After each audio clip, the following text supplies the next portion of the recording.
it's mid-November. I'm going to be getting my above ground worm bin crates ready for next year's planting season. There's not a lot that's going in. It's everything that's been I've scrounged around or been given, received. You see this mostly is going to be a picture photograph montage. I've got rabbit pellets. That's from Mark at work. Thank you, Mark. Coffee grounds. Usually my coffee grounds go straight into the composter, so I'll throw the paper, the filters, everything in. Because this is going in my soil, I have separated the filters out. There is a couple pieces of paper, but that's just the tea bags that I drink. And compost. It does look pretty grainy, but again in the pictures you're going to see that all the compost I took was from around the outside of my composter. There's about 2-3 weeks ago when it started getting colder, animals started moving in, digging in, scratching underneath. So I think next year what I'm going to do is, instead of just having my composter on the ground, because in the pictures you'll see I've got so much compost, I'm going to lay my composters, I move them every year so that the soil underneath gets freshened up wherever I move it, because the soil here is extremely clay, and if I can move my composter every year, the place that I had it last year, the ground is amazing. It's very easy to plant in. So this compost here off to the side, whatever the animal has dug in to go underneath, has pulled it all out as it's gone.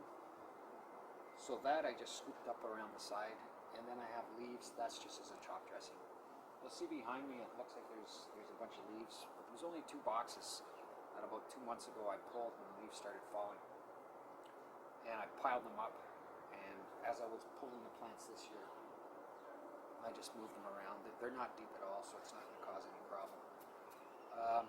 So yeah, my composters next year, I'm going to put on top of plywood. That way the animals can't start digging underneath and getting in. So that will probably stop the fact that I'm helping the soil out as I move it, but at least I'm not losing 10% of my compost. Because once these animals find it, they'll start breeding and spreading. So next year I want to kind of put a stop to that. I've got a couple cats. One is an outdoor cat. So if those animals are still around, there's not a lot to eat, she'll take care of the ones that are still here. The one thing that I don't do, which a lot of organic growers talk about, is I don't chop and drop. The reason I don't do that is because I only grow the super huts. So if I keep the pepper leaves, pepper roots, everything in there, year after year after year, the molds, the insects that start to like that are going to start to multiply. So I completely remove, which that's what I've done today. You see the pictures earlier, what I started with. So I take everything out, all the roots, all the plants, and they just go into kind of my side composter. I have 2 composters that I start every year, and they're for the following year. I have 1 composter that have weed seeds, things like that, weeds, grass clippings. I have so much dandelions around here, so I try not to use that too much. That goes into my second year compost, which starts the first year. And then this year I was going to build one of those big flats, but I got about maybe halfway through, and then it started getting cold. So basically, it's just a half-finished box where I just throw in my bags of leaves and everything. All the roots, the plants, they all just went in there. So that will go into what I call my rain barrel. That's my 2-year for that year, and then the ones that are in my rain barrel next year will go into here. So I'm just going to get going. So again, as you can see behind, it looks like there's a bunch of leaves I'm starting on. It's not. It's no more than 1 layer in each place. The first thing I want to do is put the rabbit manure down. And that's basically just to keep an air supply going. If I started with the coffee grounds, it could get ladled down. And I do have horse manure too. If you've watched my other videos, those I was going to put in because I've seen a lot of videos where if you're keeping it for the next year, it'll keep the pile hot, because the amount of worms that I've got in here is see the roof. I've got composting worms, and I also have just the earthworms that have moved in by themselves. These tubes here that you see, if you haven't watched any of my videos before, they are my feed tubes. So about it's not very often, honestly. About once a month, I'll get in there underneath my plants, and I'll drop down some actual unfinished compost. The coffee grounds. And then that way, if there isn't enough mulch, it gives them something to nibble on. But if I kept it fully fed, they will live in there, stay in there, and won't move around. And what I want my composting worms to do is move around. So they're eating and pooping all through my ground. Next year is going to be the first year where I'm not adding any fertilizer. And when I say fertilizer, I've never used, as Ray like to call it, very much miracle crap.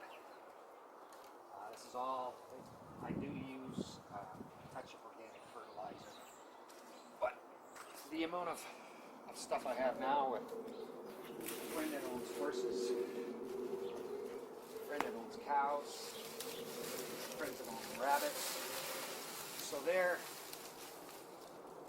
I've got enough going on. Now these leaves, theoretically, should be watered down as soon as I put them down, and that way they're not blowing around. But we're expecting a wet snow this evening, so that'll take care of it.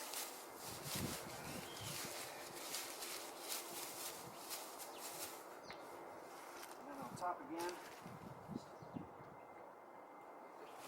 rabbit droppings.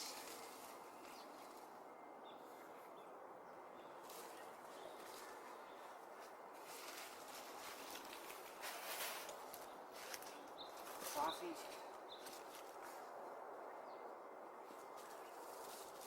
I could dig this all through,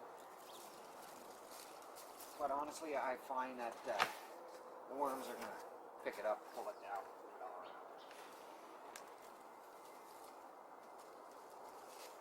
And the reason why I use the compost for one is because it's compost and worms love it. But two, it's got all the bacteria, the actual composting bacteria is in there. So that's going to continue on. So I basically, great. Tim Hortons cup. There's nothing more Canadian than that. So while the worms are doing their things, the composting worms, earthworms, and bacteria, protozoa, they're continuing on. And that's just going to sit for the winter. Now, some of these boxes that are lower than the other, they of course are going to get more to fill up. At the end of next year, there might be a small coating of leaves on top that I would have to just pull to the side for mulch. I'm not going to get rid of it. But honestly, with the amount of worms in there, I really think after the snow falls, everything gets pushed down. There's really not going to be much left. I think it'll all be finished up, and that gives the worms a place to hang out for the winter and eat, as opposed to taking off and then having to go to my worm bin and fill everything up again. Talking about the worm bins, my compost, it's, you can see, again, this is not the compost out of my composter. This is the stuff that the animals have put aside. It's laden with worms. So in there, there's also the little baby worm sacks that are going to be finished up. So I'm just going to finish up here, and I'll let you see when it's all finished. Hope everybody has a good day. Bye.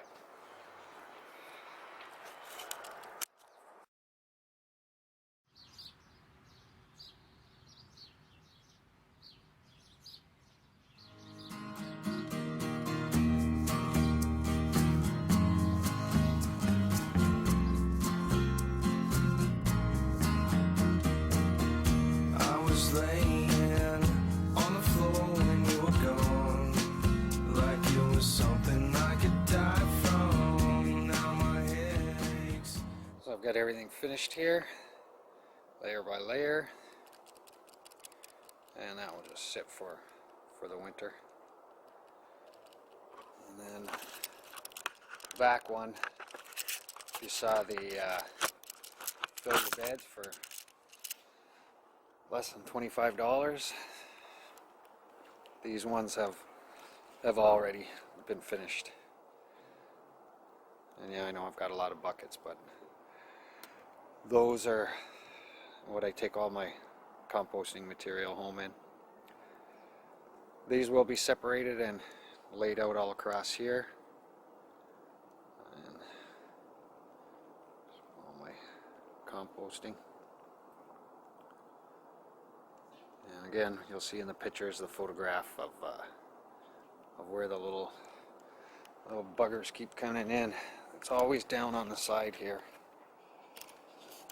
I've tried putting a netting down, they just keep moving it. So again, next year I'm just going to drop these two straight on top of plywood, and hopefully that'll put a stop to it.